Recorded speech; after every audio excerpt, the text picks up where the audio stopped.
The door frame was wide enough for two people to walk through side by side, and Gilbert Whitfield had built it that way 6 months before he ever had a single reason to do so. It was the autumn of 1874 when Gilbert Whitfield first pressed his chisel to the pine log that would become the frame of his cabin door. And even then, standing alone on a ridge in the Colorado Rockies with nothing but Douglas fir trees and a cold wind for company, he had felt something inexplicable move through his hands. He had measured once, the standard width a man needed to step through a threshold, and then he had set his tools aside and measured again, wider this time, wide enough for two people to pass through shoulder to shoulder. He could not have explained why. He was a practical man, a man who trapped beaver along the creek beds in winter and traded pelts in Durango come spring, a man who had built his life around function and solitude.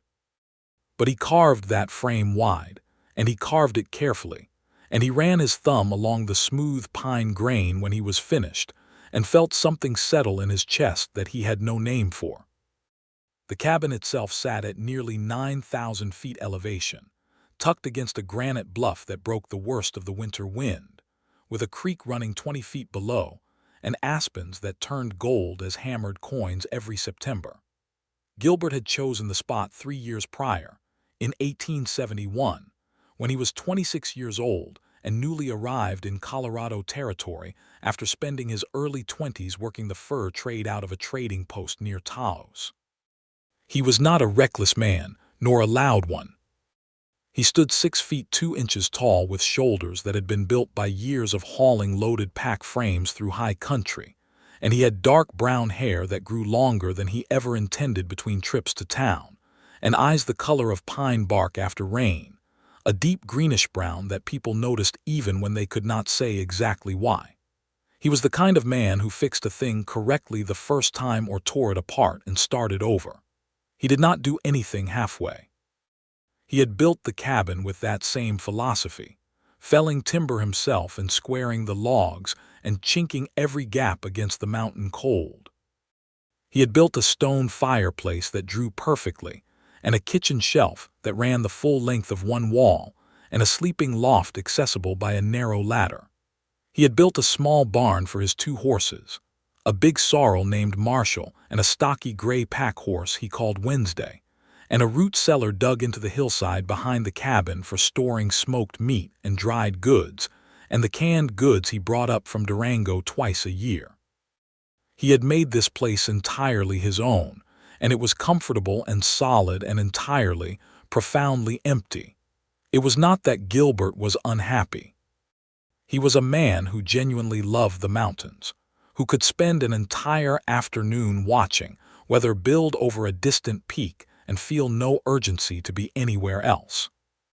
But there were mornings when he would wake before dawn and lie in the loft listening to the creek and the wind, and a quiet sort of longing would move through him like a cold current, and he would get up and start the fire and make his coffee and stand at the door of his cabin looking out at the mountains and say nothing to no one, and the silence would press back at him with an almost physical weight.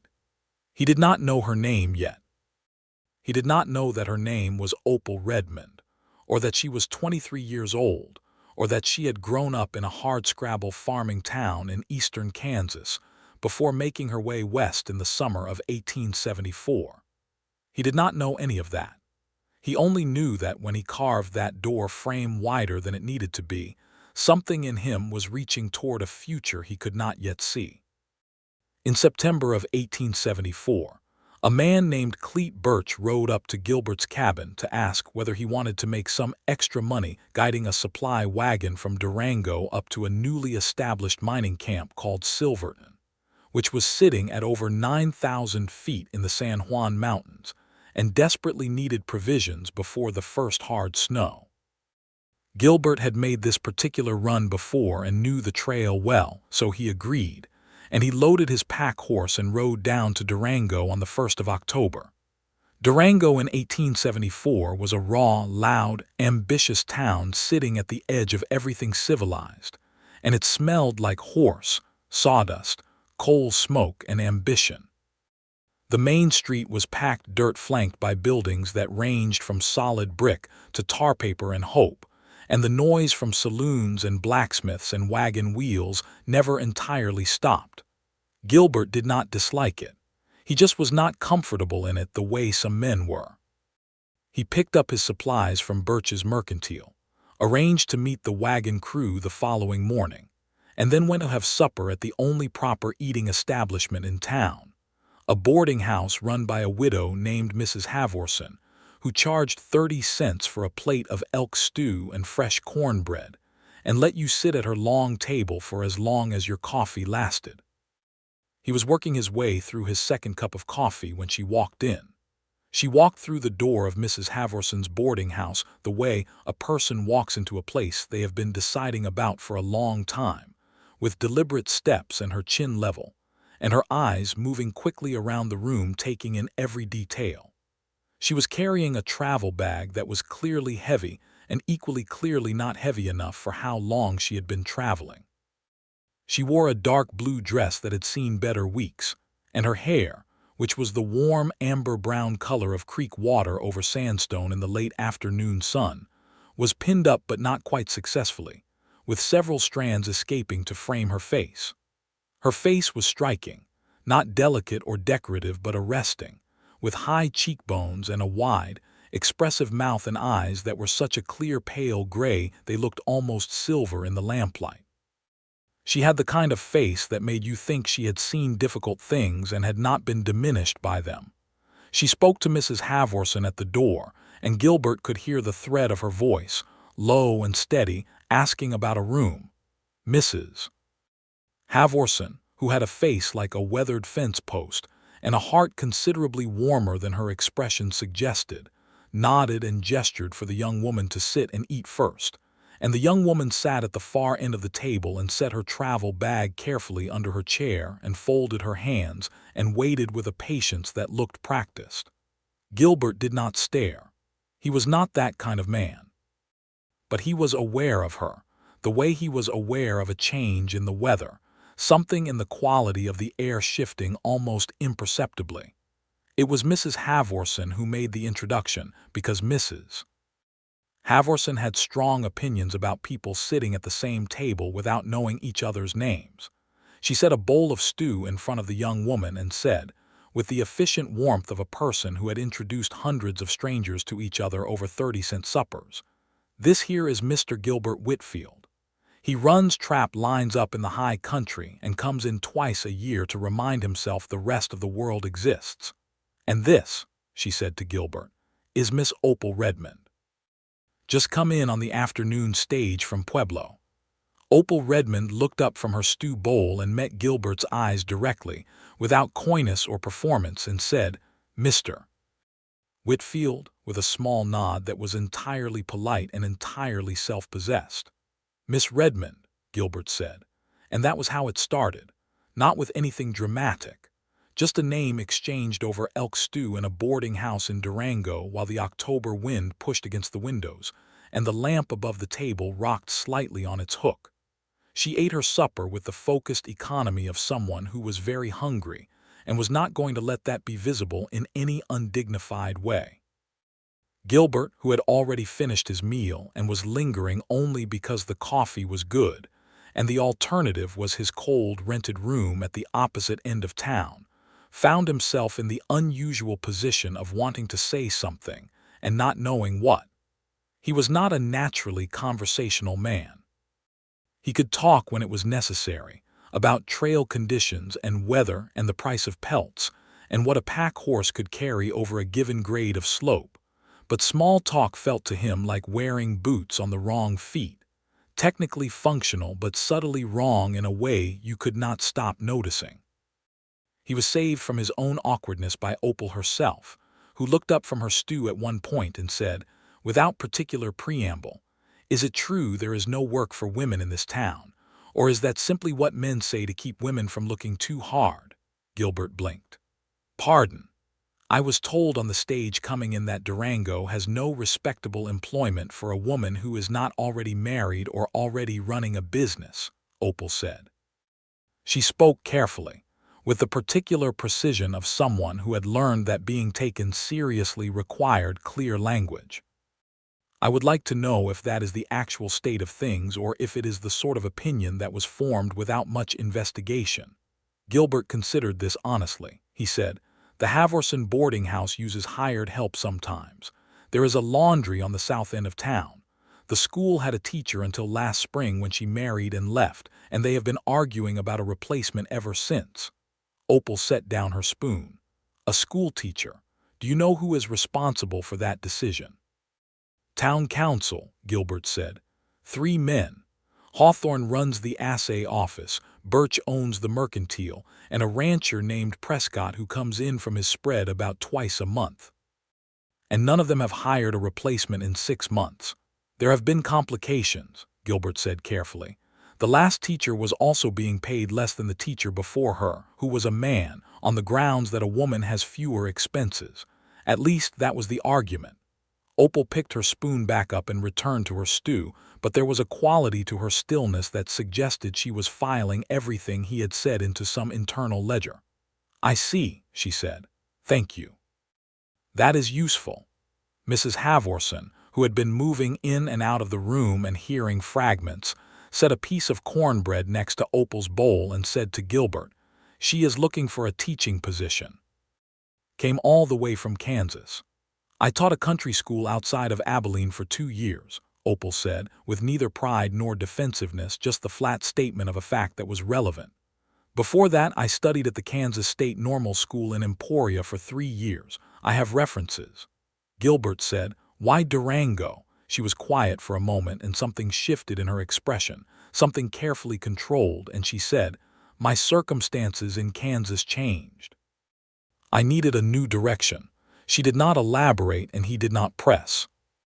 He recognized, with the instinct of a man who had spent years reading terrain and weather for survival, that this was a boundary drawn clearly and that it would be rude to test it.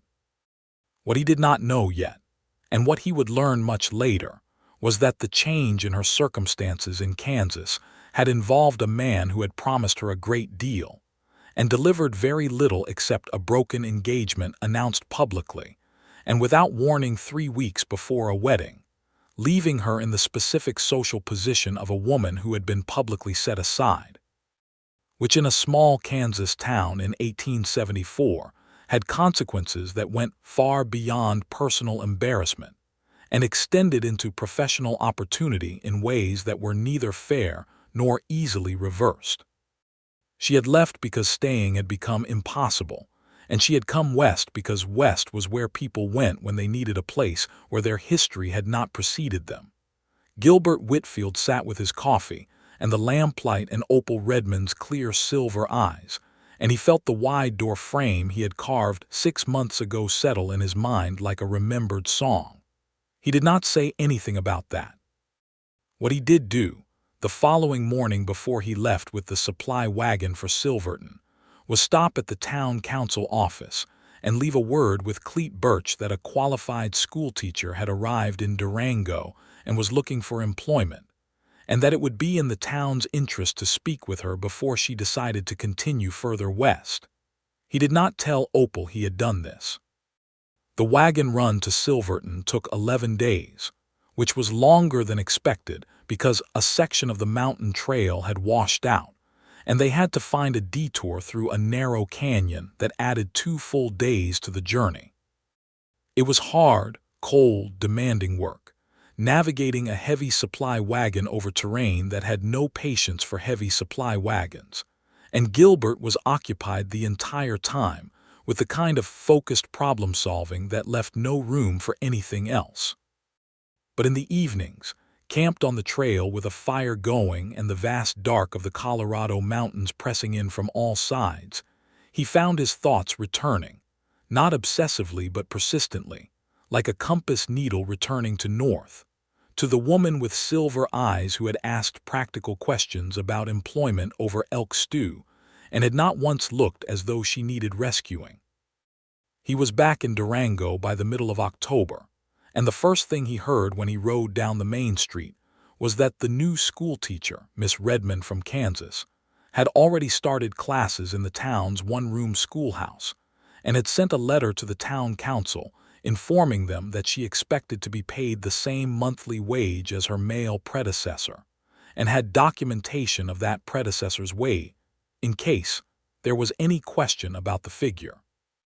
Gilbert heard this from Birch while settling his account at the mercantile, and he said nothing, but something moved through him that felt very much like satisfaction. He did not see Opal for 3 days after his return, because he had supplies to organize and his horses needed proper rest, and he had a conversation to have with a trapper named Sanchez about a stretch of creek line that both of them had been using and needed to negotiate formally. But on the 4th day he had business at the end of town where the schoolhouse sat, a modest but solid building that the town had constructed in 1872 and had spent almost no money maintaining since, and he walked past it mid-afternoon and heard, through the single-glass window, a woman's voice reading aloud. She was reading from a geography book, describing the Rocky Mountains with a detail and specificity that suggested she had done considerable research, and the children inside were quiet in the way children are quiet when they are actually listening rather than simply contained. And Gilbert stopped walking and stood on the frozen dirt path outside the schoolhouse window for a moment that was longer than he intended. Just listening to her voice carry the shape of mountains to children who were growing up in their shadows but had never had language for what surrounded them. He moved on before anyone saw him. He went back to Mrs. Havorson's for supper that evening, telling himself it was because he had business to discuss with Havorson about boarding his horses for an extra week. This was partially true.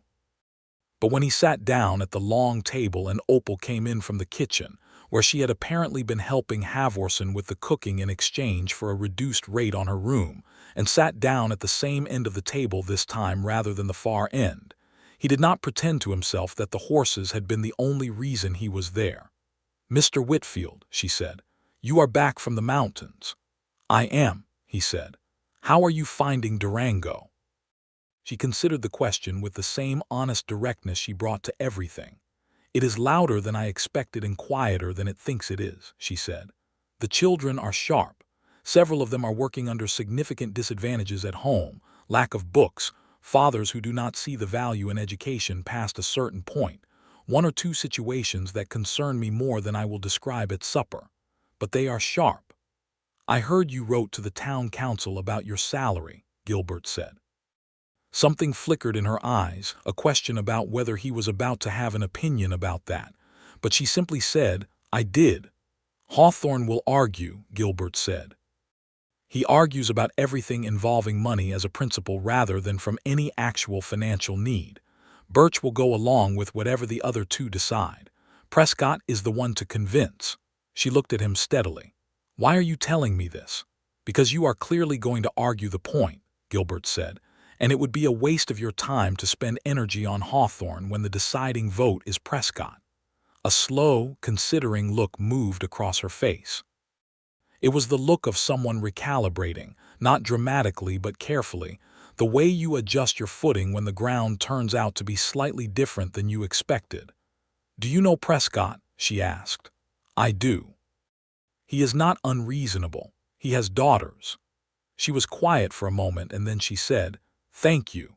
And there was something warmer in it than the thank you she had given the stage driver or Mrs. Havorson, something that held genuine recognition of what he was offering, which was not charity but information, offered with the quiet respect of one capable person to another. Gilbert ate his supper, and she ate hers, and they talked, easily and without the awkward gaps he usually experienced in conversation, about the geography she was teaching, about the San Juan Mountains specifically, and the differences in elevation and flora between the various valleys, about the Ute people who had been in this territory long before the miners arrived, and about whom Gilbert had considerably more knowledge than most white men in Durango, having traded with several Ute bands over the years and developed relationships based on mutual respect and practical honesty. He told her about a morning 3 winters ago when he had been caught by an early blizzard high on a ridge, and a Ute family had taken him in and fed him and waited out the storm with him, and how the experience had recalibrated his understanding of what it meant to belong to a place. Opal listened to this with the full weight of her attention, and then she said quietly, "And now those same people are being pushed off that land by the mining operations." "They are," Gilbert said. It was not a comfortable subject, but he did not look away from it. The Brunot Agreement last year took the San Juan Mountains from them. Most of the miners do not think about that, and the ones who do mostly do not let it change anything they do. Do you? "I cannot stop the mining operations," he said, "but I can be honest about what it is, and I can keep the agreements I personally make, which is more than some can say." She was looking at him with an expression he could not entirely read, something considering and careful, and she said, "You are not what I expected from a mountain man in Colorado." "What did you expect?" "Fewer complete sentences," she said, and there was the first hint of real amusement in it, the first glimpse of a humor that he suspected she usually kept somewhat tucked away, and he felt something open in his chest like a window being raised. He laughed. It was not a polished, social laugh. It was a genuine one, surprised out of him, and it changed his whole face, and she blinked at it as if she had not quite expected that either, and then she smiled, and it was the kind of smile that arrives slowly and means something when it gets there. In the weeks that followed, Gilbert delayed his return to the high country considerably past his usual schedule. He told himself that he had practical reasons, that he needed to wait for a replacement part for his pack saddle that was being made by the blacksmith, that the weather reports from the high passes were discouraging, that there was additional trading to be done in Durango before the winter closed everything down. These were all partially true, the way many things Gilbert told himself were partially true. The larger truth, which he acknowledged only to himself and even then only cautiously, was that he was not ready to leave yet. He ate at Havorson's most evenings. He and Opal had fallen into the comfortable rhythm of people who have discovered that talking to each other is not a task to be gotten through but a genuine pleasure, and their conversations ranged from the practical to the theoretical and back again, with an ease that surprised them both. He told her about the high country, about what it looked like in November when the aspens were bare, and the first real snow was on the ground, and the silence was so complete you could hear your own heartbeat. She told him about Kansas, about the long flat land she had grown up on and how she had felt, from early childhood, a pull toward mountains she had never seen, as if some part of her already knew what she was looking for. One evening he walked her from Havorson's back to her room, which was a 10-minute walk through the cold, clear dark, and they stood for a moment at the door of her rented room, and she looked up at him with those silver eyes, and he felt, with a sudden and almost physical certainty, that he was standing at the edge of something significant. He said good night, and she said good night, and he walked back to his rented room and lay awake for a long time listening to the wind. He rode out to see Prescott on a Tuesday in November, ostensibly to discuss the spring trade and a fence line issue they shared in the lower valley. They talked about those things, and then Gilbert said, as if it were an afterthought, which it was not, "That schoolteacher in town is good. The Mercer children have already made a year of progress in 2 months. Prescott, your youngest is what, 7 now?"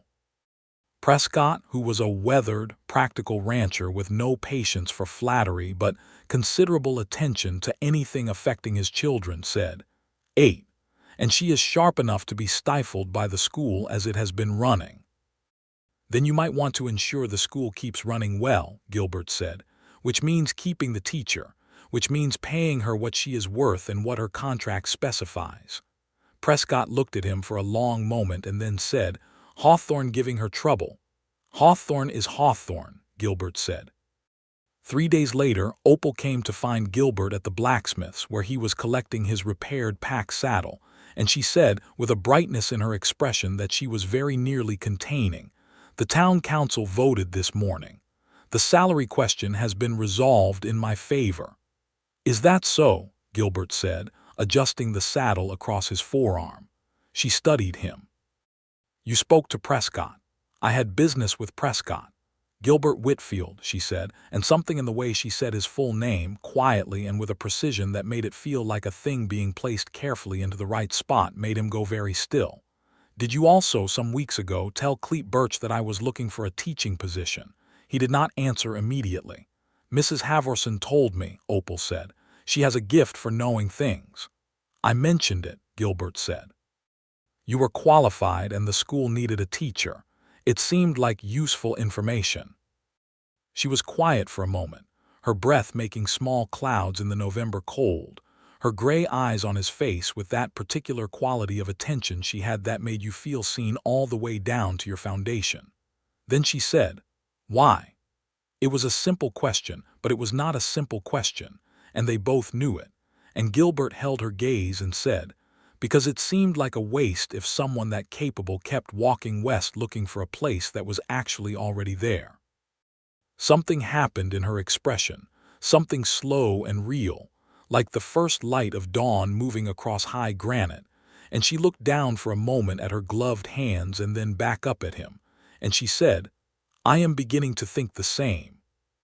He asked her that Sunday if she would like to ride out with him to see the lower foothills before the real winter set in, and she said yes with a directness that he appreciated enormously, and they rode out in the pale November sunshine on Marshall, and a borrowed roan mare from Prescott's stable, and he showed her the place where the foothills gave way to the first real mountain ridges, and the sky opened up behind them in a way that made the chest feel insufficient to contain the response to it.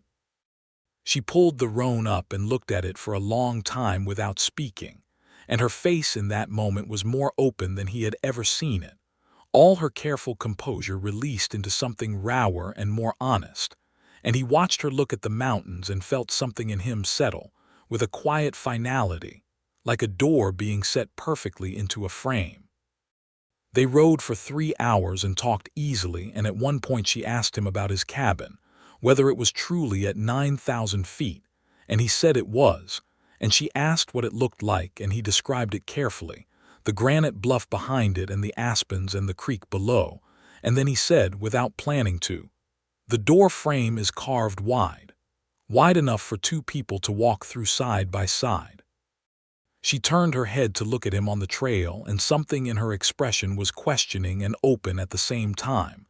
"You built it that way on purpose."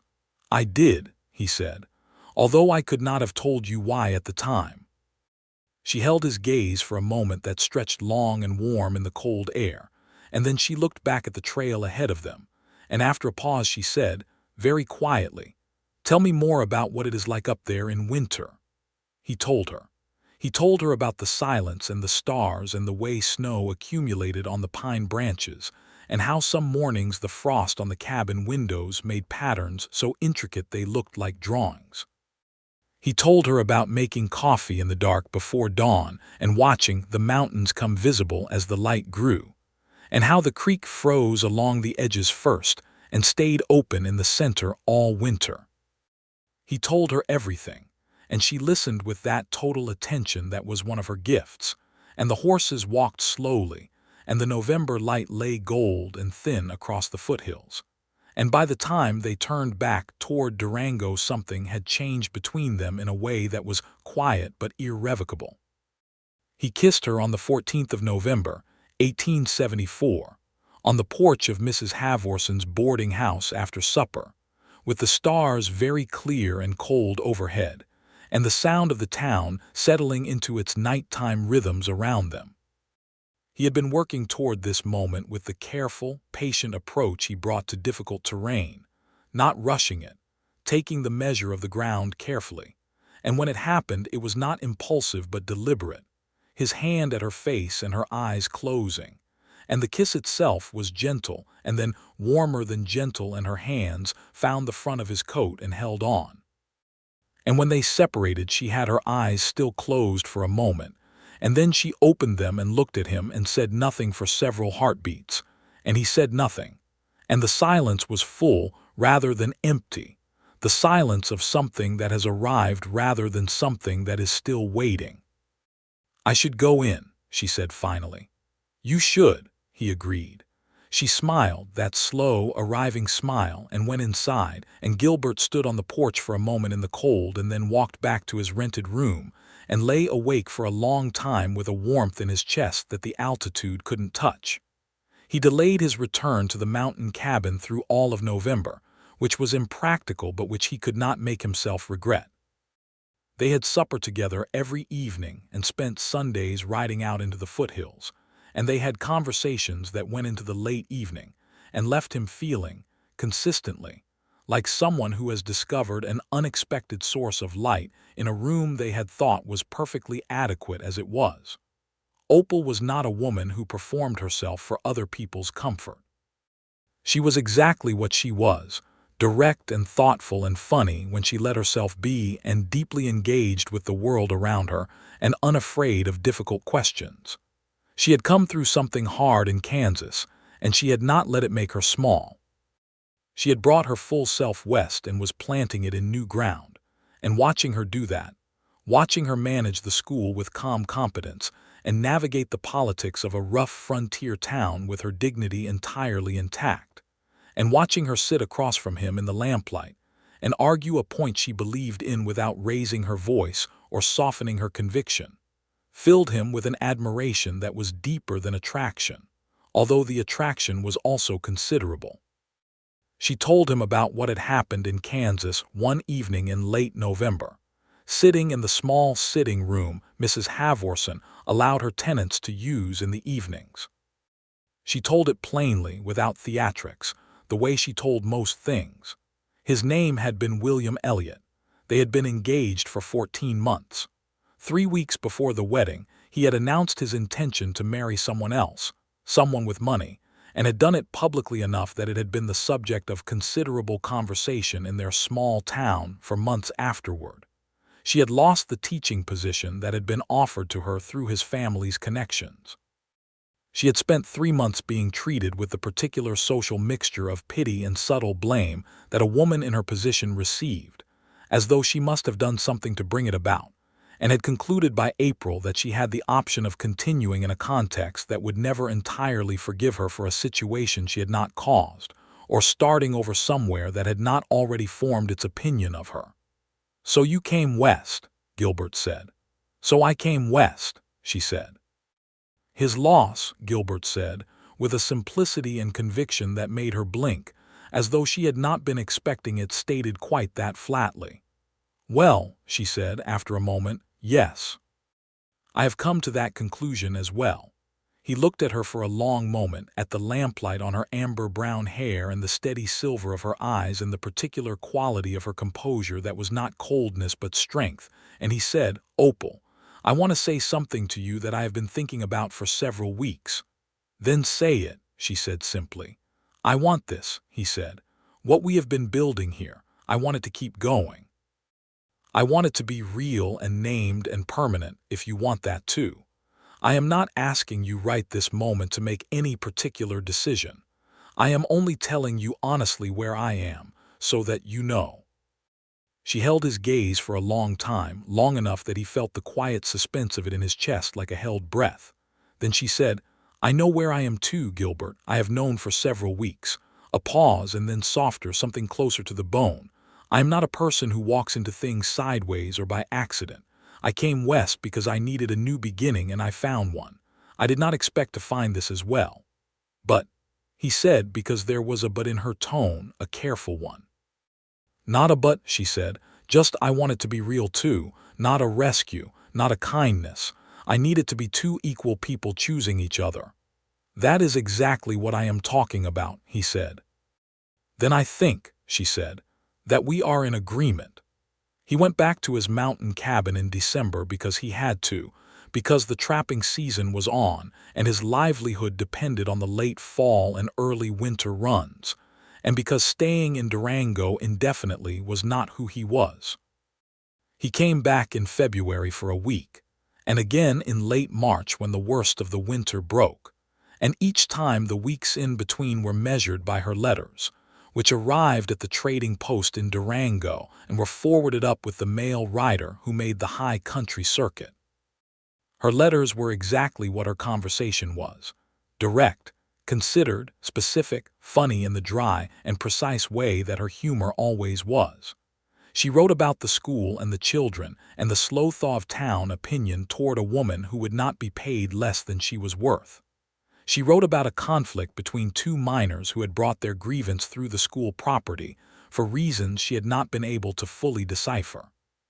She wrote about the mountains as she was beginning to understand them from below, about how different they looked in different weather, about how she was learning their names. He wrote back, and his letters surprised him, because he had not known he had that much to say.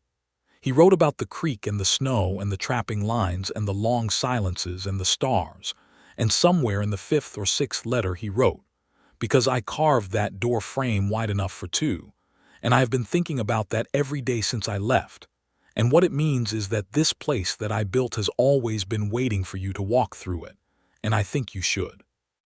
He held that letter for 2 days before he sent it. She wrote back in 11 days, which was the fastest the mail circuit could run in late winter, and she wrote, "I have been thinking about the door frame too. I want to see it. I want to walk through it.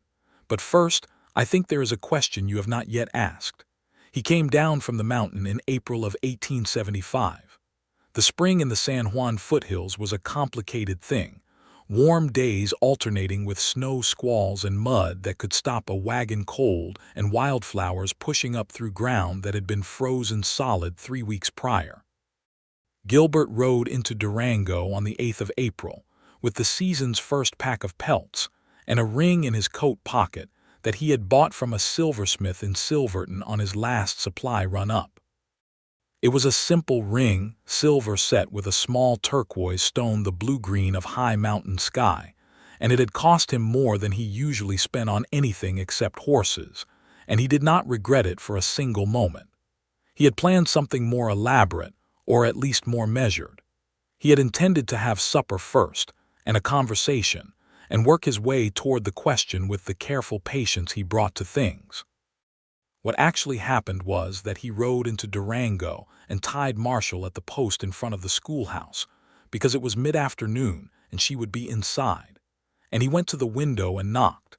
And Opal opened the door with chalk dust on her fingers and 22 children watching from behind her with the frank curiosity of children who understand they are witnessing something. And she looked at him, and something in her face went very still and then very open. And he said, "I apologize for the timing," and she said, "Do you?" And he said, "No." And then he said, "Opal Redmond, will you marry me and come up the mountain and walk through that door frame?" And she said yes before he finished the sentence. The children behind her erupted into noise, and she turned to them with the schoolteacher look, and they subsided to restless, delighted murmuring. And she turned back to Gilbert, and he put the turquoise ring on her finger, and she held her hand up to look at it for a moment, and then she looked at him and said, "You are very sure about this?" "I have been sure about this since October," he said. "That is fast," she said. "I carved that door frame in May," he said. "I have been sure about this considerably longer than October. I just did not know the details yet." She looked at him for a moment, and then she said, very quietly so the children could not hear, "I love you, Gilbert Whitfield." It was the first time she had said it, and it hit him somewhere behind the sternum with a force that was physical, like good, clean mountain air after a long time in low country, and he said, "I love you, Opal Redmond," and meant it with every part of himself. They were married on the 15th of May, 1875, in the small church that Durango had built the prior year, presided over by a circuit minister named Holloway who smelled of horses, and had a fine resonant voice that made the ceremony feel more significant than the rough building might have suggested. Mrs. Havorson was there, and Cleet Birch and his wife, and Prescott with his family, and several of Opal's students with their parents, and Sanchez the trapper who had always considered Gilbert a friend worth keeping, and a few other people from the surrounding area who had heard there was a wedding and shown up because weddings in frontier settlements were occasions that brought people together with a warmth and relief that nothing else quite replicated. Opal wore a dress she had made herself with fabric ordered from a catalog, a warm cream color with small blue embroidery at the collar and sleeves, and she wore her amber-brown hair half up with the rest loose around her shoulders in a way she almost never wore it. And when she walked up the aisle toward him, she held his gaze the entire way with an expression that was everything at once, certain and tender and faintly amused and entirely present. And he thought, standing there watching her come toward him, that he had never seen anything so completely right in his life. The minister said the words, and they said their words back, and Prescott's youngest daughter, who was 8 years old and had apparently decided this was her ceremony as much as anyone's, scattered flower petals with a dedication that resulted in several of the petals ending up in Mrs. Havorson's hair, and no one minded. He put the plain gold band on her finger alongside the turquoise ring, and she looked down at them for a moment and then up at him, and he kissed her and she let him, and the assembled 30 or 40 people of Durango made the kind of noise that people make when something has gone exactly right. The trip up to the cabin took 2 days on horseback, with Opal on the roan mare she had now been riding for months and Gilbert on Marshall, and a second pack horse loaded with the things they were bringing up for the summer. They camped the first night in the foothills, and she made the coffee, and he made the fire, and they sat together watching the embers and the stars with the ease of people who are beginning to understand that everything they have been building toward is real and present and theirs. She leaned her head against his shoulder in the firelight, and he put his arm around her, and neither of them said anything for a long time, and the silence was the good kind, full and warm and shared. The second day took them up through the tree line and into the high country where the air thinned and sharpened, and the last of the mountain snow still lay in the north-facing hollows. And in the afternoon, coming around the edge of a granite ridge, the cabin came into view below them, tucked against its bluff with the creek catching light, and the aspens just beginning to show their first pale green leaves. Opal pulled the roan up and looked down at it for a long moment without speaking. "That is your home," Gilbert said quietly. She turned her head to look at him, and her eyes were bright in the mountain sun, and she said, "Our home." "Our home," he said. They rode down together. He let her ride up to the door first, and she dismounted, and he watched her walk up to the door frame and stop, and she ran her hands along both sides of it the way you touch something you are learning, and he had carved it smooth and true and wide enough for two, and she felt the width of it under her palms and understood what it meant without needing it explained, that this man had built a space for a life he did not yet have, had built it out of some deep instinct that knew more than he did, had made room before there was anyone to fill it. She looked back at him over her shoulder and said, "You really did carve it wide." "I told you," he said. "Walk through it with me," she said. He came up beside her, and they stood shoulder to shoulder in the frame he had built, the wide pine frame that had been waiting 6 months for her to arrive, and she put her hand in his, and they stepped through together into the cabin, and the light came through the single window and fell across the swept plank floor and the stone fireplace and the kitchen shelf along the wall, and she looked at all of it with the same focused attention she brought to everything, taking it in completely. And then she turned and looked at Gilbert and said, "I am going to be so happy here." "I know," he said. "I built it so you would be." She laughed, warm and open, the laugh he had been collecting since that first evening when she had made the remark about complete sentences, and she put her arms around him and pressed her face against his shoulder, and he held her there in the cabin doorway with the May sun coming through and the creek running below and the wide frame at their backs, and he felt the whole weight of his life settle into exactly the right shape. The summer of 1875 was the best season Gilbert Whitfield had ever spent on that mountain, and he had spent 4 previous summers there and loved them all. But they had been solitary, and this was not, and the difference was not simply the presence of another person. It was the presence of Opal, specifically, who turned out to be extraordinarily well suited to high mountain life in ways that surprised and delighted him by turns. She was not a woman who needed things done for her. She had grown up on a working farm and had practical skills that served her well at 9,000 feet. She could cook over an open fire and preserve food and tend animals, and read weather with the shrewd pragmatism of someone whose family's safety had always depended on getting it right. She also had an intellectual curiosity that made the mountains themselves a source of endless engagement. She cataloged the wildflowers in the meadows around the cabin with a thoroughness that eventually filled half a notebook, pressing specimens flat and labeling them with their common and Latin names. And she kept notes on the wildlife, on the deer and elk and the bears that came through the lower meadow in late summer, and the hawks that rode the thermals over the ridge. She was learning this place the way she learned everything, completely and carefully, and with a kind of love that was part intelligence and part pure feeling. They fell into a rhythm together that had the particular quality of things that have found their natural form, the way a river finds its channel.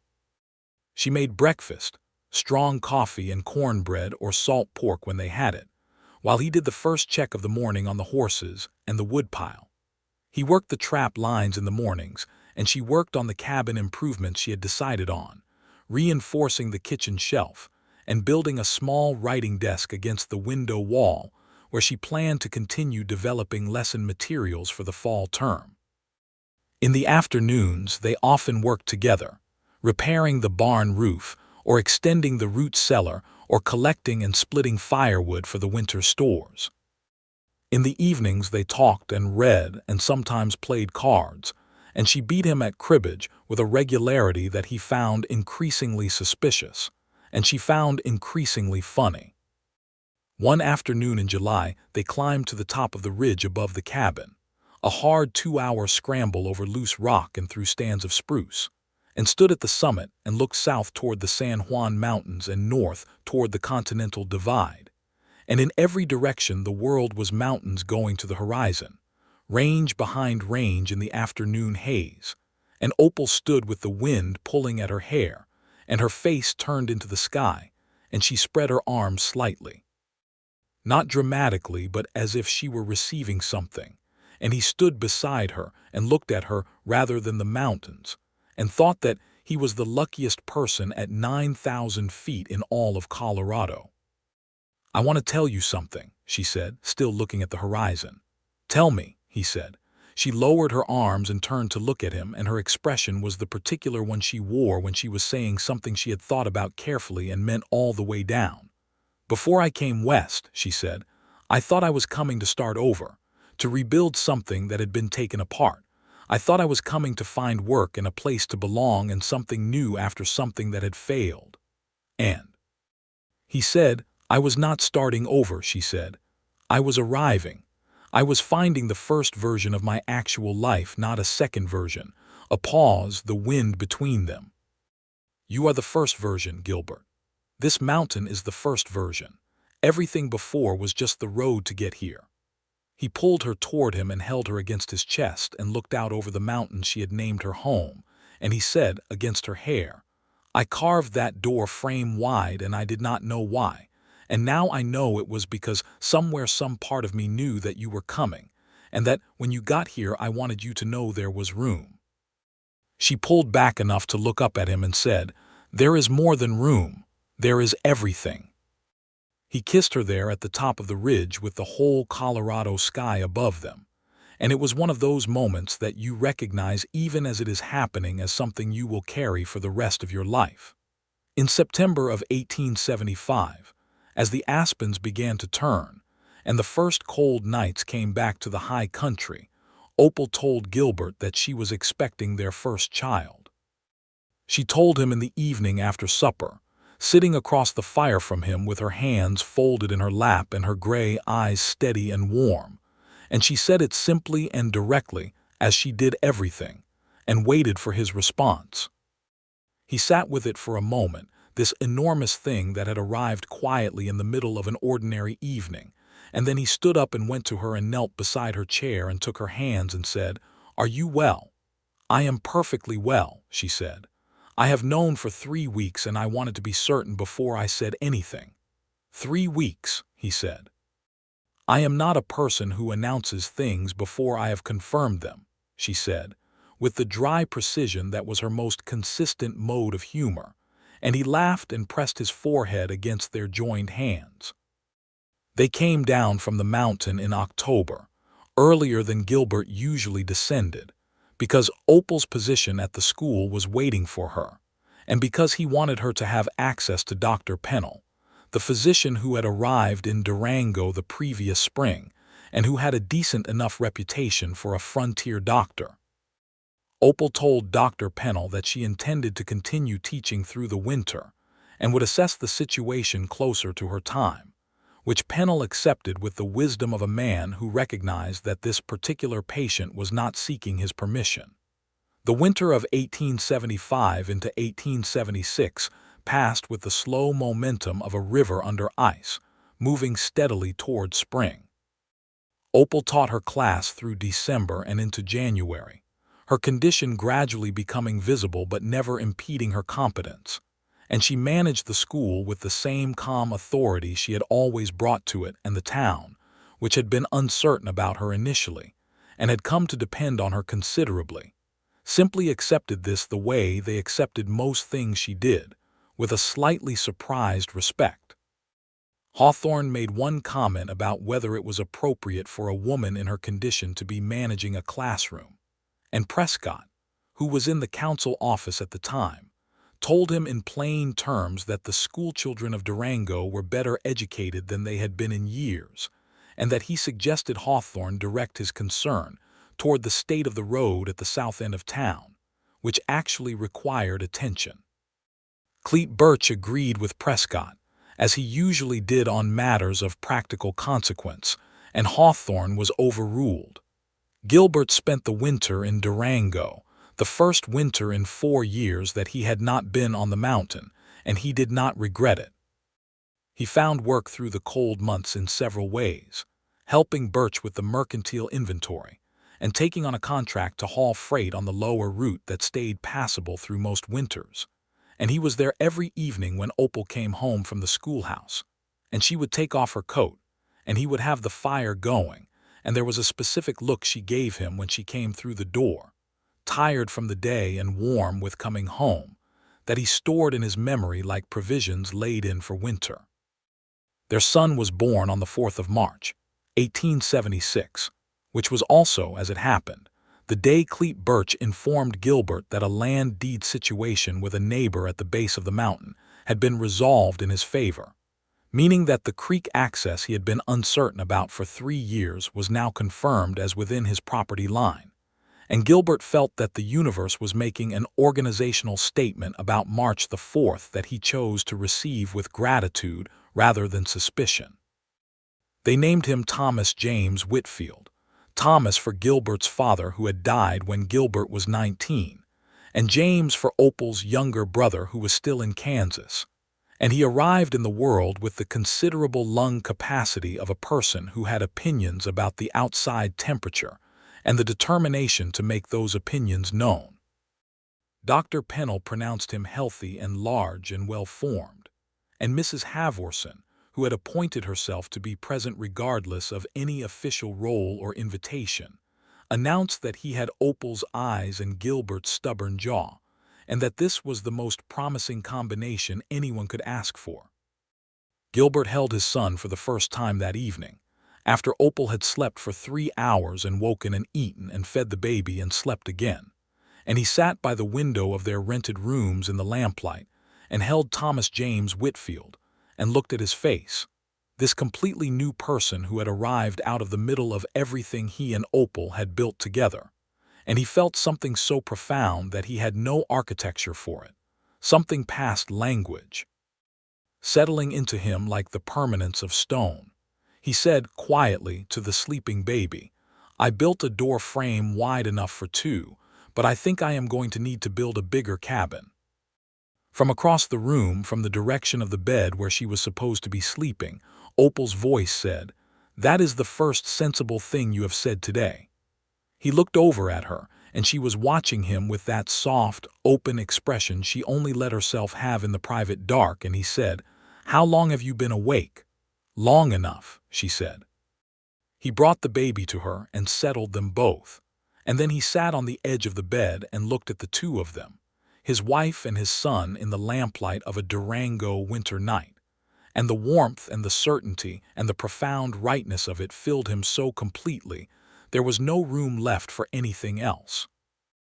They went back up to the mountain in May of 1876, when Thomas was 2 months old and the spring had unlocked the high passes, and the aspens were leafing out along the creek, and everything in the world above 8,000 feet was new and cold and full of light. Opal rode the roan with Thomas tucked against her in the carrier she had sewn, and padded through the winter months, a practical solution to the problem of riding, with an infant that she had researched and designed herself, and the baby slept through most of the ascent with the comfortable trust of someone who has not yet been given any reason to doubt his world.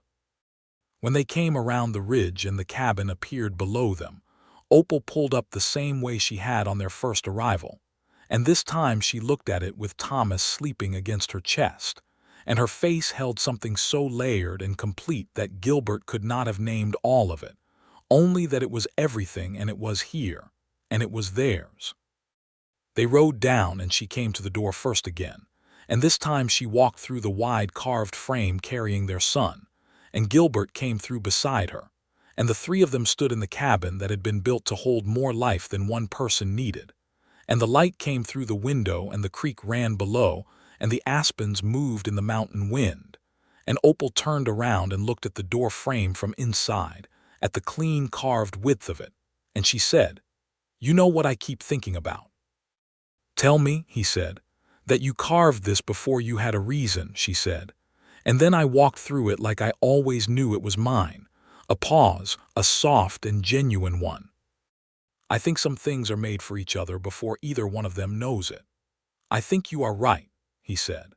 Thomas James Whitfield, 2 months old, expressed his opinion of this statement by waking up and making the sequence of sounds that meant he was hungry, and the profound moment dissolved into the immediate and practical demands of a new life, and both his parents laughed, and Opal sat down to feed him while Gilbert started the fire, and the mountain day began. In the years that followed, the cabin grew as the family did.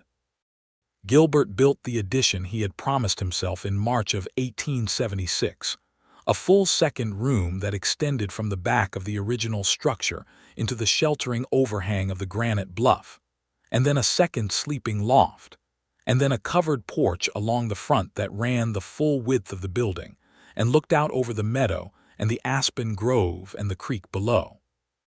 The door frame remained exactly as he had first carved it, unchanged, wider than it needed to be, because Opal had told him once that she liked it exactly as it was, and that was the end of that conversation. Their daughter, Eleanor Rose Whitfield, was born in February of 1878, 2 months after a particularly brutal winter storm that had knocked a section of barn roof down, and required Gilbert to rebuild it in conditions that Opal later described in a letter to her brother James as requiring the kind of single-minded stubbornness that I have come to recognize as a defining trait in your brother-in-law, and which on this occasion was genuinely useful. Eleanor arrived with the same large lungs as her brother, the same clear gray eyes as her mother, and her own particular expression of focused concentration that she wore from her very first days, and that made Mrs. Havorson, present again by force of personality rather than official invitation, say that this child was going to be trouble in the most interesting possible way. The school in Durango continued to benefit from Opal's direction, because she made the annual trip down the mountain as a regular pattern, spending the school terms in Durango in rooms she and Gilbert rented through the fall and winter, and returning to the mountain cabin for the summer months. Gilbert adapted his trapping schedule around this, spending the high country seasons as he always had, but making the Durango periods work with freight contracts and trading and occasional guiding, and the arrangement suited them both, two capable people who had made a life that honored what they each needed without requiring either of them to be less than they were. Thomas grew up between the mountain and the town, equally at home in both, and was by the age of 4 helping his father check the trap lines with the focused seriousness of a small person who has been given a real job and understands its value. Eleanor, who had been trouble in the most interesting way exactly as Mrs. Havorson predicted, became by age 3 the most determined four-footer in the San Juan Mountains, having opinions about the horses, about the arrangement of the garden patch Opal put in behind the cabin, and about the correct way to stack firewood that were entirely confident and frequently accurate.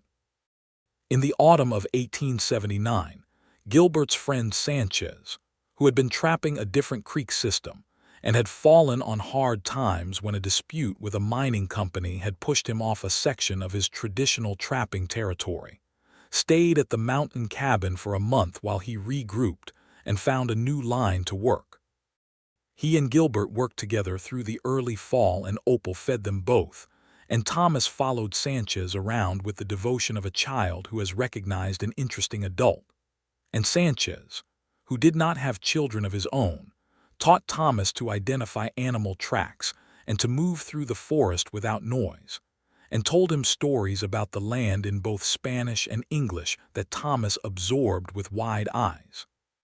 One evening Sanchez said to Gilbert, sitting on the porch with the aspen leaves fallen and the first cold putting an edge on the dark, "This is a good life you built, my friend."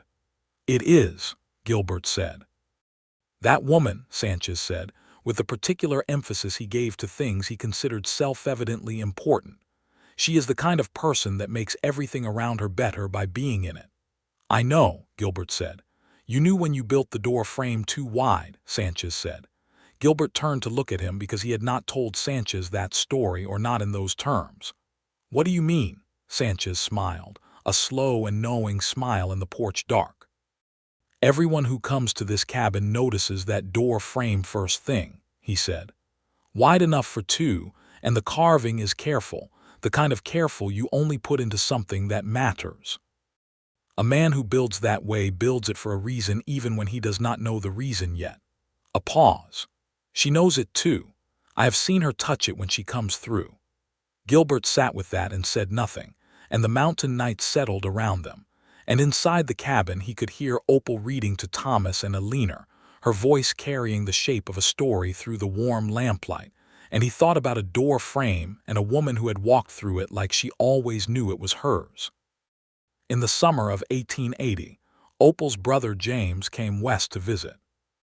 He was 26 years old and had been farming in Kansas since their father's death, and had been corresponding with Opal for the 5 years she had been in Colorado, and the letters between them had grown more wistful on his end and more encouraging on hers, and finally she had written to him plainly and said, "James, the land out here is better than anything you are working in Kansas. If you are willing to do the work, come and see what you think." He came in June and stayed through September, sleeping in the second loft the children did not use and following Gilbert's example of what could be built in a place that still had room for building. By September he had applied for a land patent on a quarter section in the lower valley and was planning to return in the spring to begin establishing it. He was a quiet, practical man, very much like his sister in his directness and his refusal to do anything halfway, and he and Gilbert got along with the natural ease of two people who share the same understanding of what work means and respect each other for it. When he left to go back to Kansas for the winter, Opal watched him ride down the mountain trail and wiped her eyes quickly and efficiently, and then turned back to the cabin and was completely composed before she came through the door. And Gilbert, who had been watching from the porch, did not say anything about the tears but put his arm around her when she came past him, and she leaned into it briefly before going to start supper. That fall, riding down to Durango for the school term with Thomas on Marshall's back in front of him, and Opal on the roan with Eleanor, Gilbert thought about the shape of the years behind them and ahead of them, and felt the kind of peace that is not absence of difficulty but presence of foundation. Thomas was 4.5 and had recently decided that he wanted to be a doctor, on the grounds that Dr. Pennell had let him watch the setting of a broken bone the previous spring, and had declared it the most interesting thing that had ever happened. Eleanor, at 2, had recently decided that she did not need anyone's help getting up the cabin ladder to the sleeping loft, and was prepared to demonstrate this at any opportunity. Opal was teaching 31 children in Durango, and had recently written a letter to the Colorado State Board of Education, arguing for expanded resources for frontier schools that had been cited in a report, and had generated correspondence from as far as Denver. Gilbert was 35 years old and felt it in the best possible way, settled into himself with the solidity of a man who has found all the things he was building toward and built them. The winter of 1880 to 1881 was a hard one even by Colorado standards, with a sequence of blizzards through December and January that shut the mountain passes completely and kept Gilbert, Opal, and the children in Durango for longer than planned. He occupied himself well, because he was a man who could find useful work anywhere, and she continued her teaching and her letter-writing campaign to the state board, and Thomas went to school in his mother's classroom with the interesting social complexity of a child who is both student and teacher's son, navigating this with a diplomacy that was impressive in a 4-year-old. During one of the worst storms, when Durango was locked in and no one was going anywhere, and the wind was doing structural things to buildings that did not invite close examination, Opal came and found Gilbert at the kitchen table where he was repairing a piece of harness leather and said, without preamble, "I have been offered a position." He set down the harness. "What kind?" "The State Board of Education is establishing a regional superintendent position for the Western Slope schools," she said. "Based in Durango but covering a district of 9 counties. Curriculum oversight, teacher training, resource allocation." She was holding the letter and she set it on the table in front of him and he read it through. It was a serious offer, a significant salary, and a meaningful role. "What do you want to do?" he said. "I want to know what you think," she said, sitting down across from him. "I think you should take it," he said. "I think it is what you have been working toward, and I think you will do it better than whoever the alternative is." She looked at him steadily. "It will mean more time in Durango. More travel to the outlying schools through the spring and fall." "I can work from Durango and the mountain both," he said. "You know that. We have been doing this for 5 years." He paused. "Opal, this is what you are for. This is what you built toward. Take it." Something in her face released, a tension she had been holding that he suspected was partly about asking him and partly about the enormity of the thing itself, and she said, "I wrote the reply already. I have been waiting to show you both things at once." He laughed. "Did you accept it?" "I told them I was inclined to accept pending one conversation," she said. "This was the conversation." "Then send the reply," he said. She stood up and came around the table and put her hands on his face, cupping his jaw, and looked at him with the full weight of everything she had, all the intelligence and love and certainty and warmth of her, and she said, "You are the best thing I have ever done or found or built." He put his hands over hers and said, "That is not a competition I would enter, but I understand the sentiment." She kissed him, deeply and without any of the reserve of company manners, because the children were asleep and the storm was outside and they were alone in their kitchen with the lamp and the fire. And then she sat back down and picked up the harness he had been working on and began threading the needle herself, because that was who she was, a woman who sat down and picked up the work, and he watched her do it with a love so thorough it had no edges. In the spring of 1881, James Redmond returned to Colorado and began his land patent in the lower valley, and by summer he had a sod house built and a small herd of cattle and the beginning of what would become, over the next several years, a proper working ranch. He came up to the mountain cabin to visit in August of that year and brought with him, with a slightly sheepish introduction, a woman named Clara Marsh, who was a schoolteacher from Denver who had been corresponding with him through an introduction by Opal, who had met Clara at a teachers' conference in Denver and had apparently made a judgment and acted on it with the efficiency that characterized everything she did. Clara Marsh was 25 years old and direct and capable, and had brown eyes and a way of looking at James Redmond when he was talking that made it extremely clear to everyone present how that situation was going to resolve. Opal said nothing about this to anyone. She simply made supper for 4 adults and 2 children and let the evening proceed, and when Gilbert helped her with the dishes afterward, he said, "Did you plan this?" "I introduced 2 people with common interests," she said, handing him a plate to dry. "What they do with an introduction is entirely their own business." Clara Marsh did not seem to me like someone who traveled from Denver to Colorado ranch country entirely on the basis of common interests, Gilbert said. Opal smiled, not the slow arriving smile but the quicker private one, the one she reserved for moments when she was pleased with how something had gone. "James has been lonely," she said, "and he is a good man. He deserves someone who can see that." Gilbert dried the plate and set it on the shelf and said, "You are a force of nature, Opal Whitfield." "I am a person who pays attention," she said, "and sometimes acts on what I see. There is no particular mystery in it." He put his arm around her and kissed the top of her head and said, "Tremendous mystery." She laughed. Clara Marsh and James Redmond were married the following spring in a ceremony in Durango that Opal and Gilbert attended with Thomas and Alina, who were now 5 and 3 respectively, and had opinions about the flower arrangements and the positioning of the chairs that neither of them had been asked for and both of them provided. Mrs. Havorson cried, which she did at all weddings, and Prescott attended because he attended everything in Durango of social significance, and had by now come to consider both Whitfield something approaching personal friends.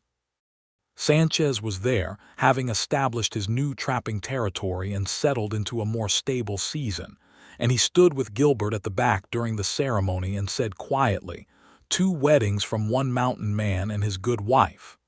"She introduced them," Gilbert said. "Of course she did," Sanchez said. By 1883, the Whitfield mountain cabin had a covered porch, 2 additions, a proper barn with 3 stalls, a kitchen garden that Opal had cultivated into productive order, and a library that occupied 2 full shelves of the wall opposite the fireplace, composed of books ordered from Denver, and books carried up the mountain 2 at a time in saddlebags for a decade. Thomas, who was 7, read everything on those shelves with a focused appetite that had his mother already thinking about secondary schooling options, and Alina, who was 5, preferred to be outside with the horses and her father, and had recently begun learning to ride with a seriousness of purpose that made Gilbert think she would be better at it than him within 3 more years. On an afternoon in late September of that year, with the aspens turned to gold and the sky that particular high-altitude blue that meant the summer was fully done, and the first snow was not far off, Opal and Gilbert sat on the cabin porch together in the last of the afternoon warmth, the children playing in the meadow below with Wednesday the pack horse, who had aged into a patient and tolerant animal entirely suited to the company of children. Thomas had a book open on his lap even while he sat in the grass. Alina was attempting to braid Wednesday's mane with the same uncompromising determination she brought to all tasks. Opal had a letter in her hand, not a new one but a well-read one, from her counterpart superintendent in Pueblo, discussing the progress they had made in the Western Slope curriculum standards, and she set it on her knee and looked out at the mountains in the way she had looked at them from the very first time she saw them, with that open, receiving quality, as if the mountains were saying something she wanted to hear properly. "I was thinking earlier today," she said, "about the stage ride from Pueblo to Durango." Gilbert turned to look at her. "What about it?" "I was so tired," she said.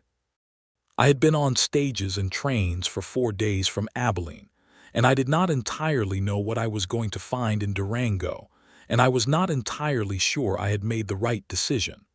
I sat in Mrs. Havorson's dining room and ate my supper and wondered if I had come far enough west or not far enough." A pause, the aspens shivering in the light wind. And then you told me about the town council and which man was worth talking to, and I thought, this is not a man who gives useful information carelessly. This is a man who is paying attention." "I was absolutely paying attention," Gilbert said. "I know," she said. "I knew it then." She was quiet for a moment, watching Alina conduct a negotiation with Wednesday about the correct tension for a braid. "I walked into your life through a boarding house door, and then I walked into this life through a door frame that was already waiting for me, and sometimes I think the whole thing was just inevitable, that it was all moving toward this. I carved it wide," he said, "in May of 1874. I do not know why except that some part of me knew."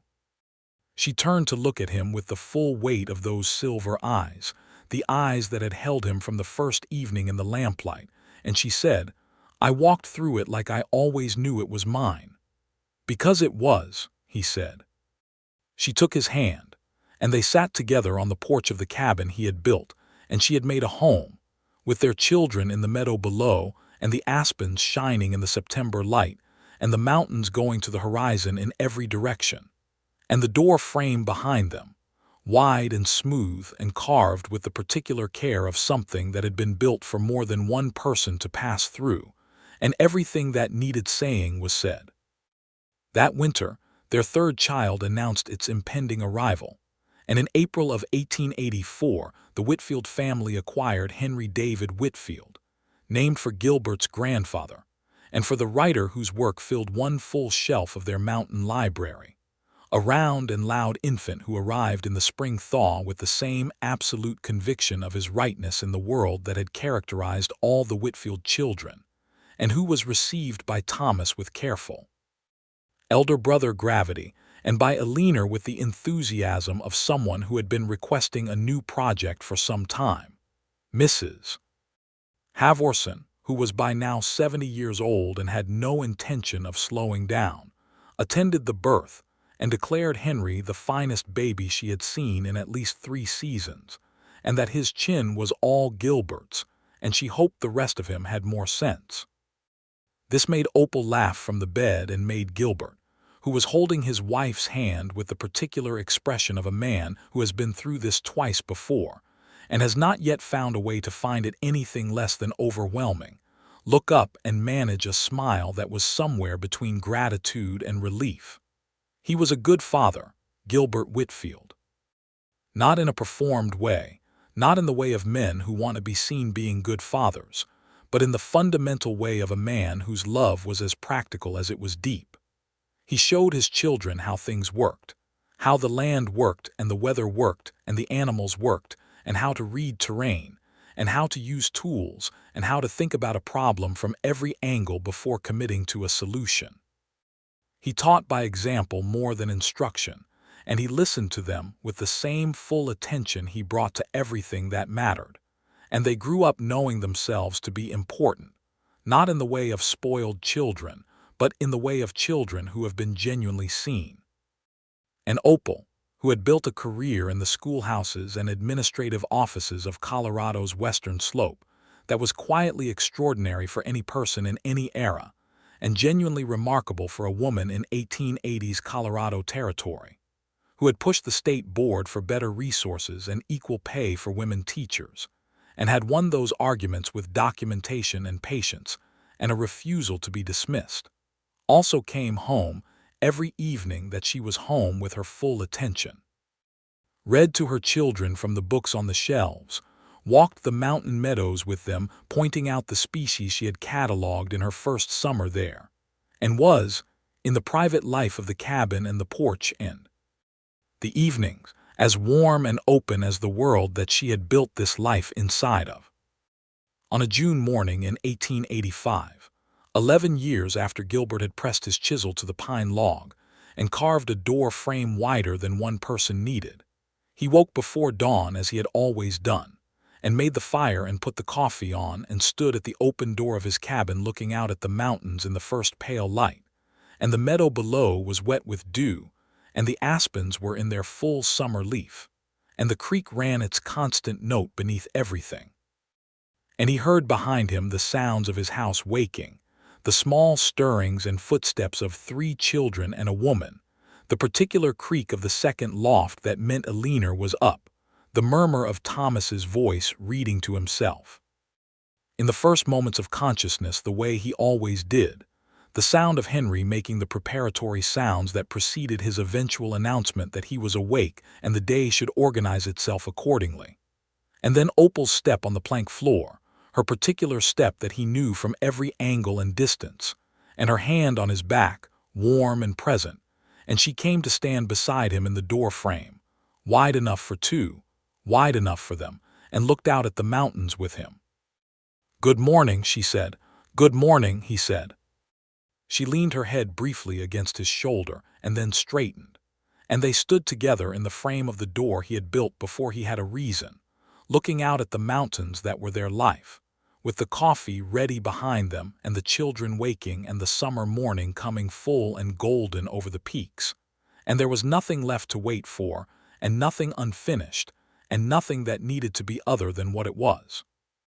The mountains were exactly what they had always been, vast and indifferent and magnificent, and the cabin was solid and warm and full of everything that mattered, and the door frame was wide and smooth under their hands, and Opal Redmond had walked through it like she always knew it was hers, because it was. It always had been. It had simply taken a mountain man with a chisel and an instinct deeper than reason to carve it open for her, and she had come. And everything that had needed to happen had happened, and the mountains held them both.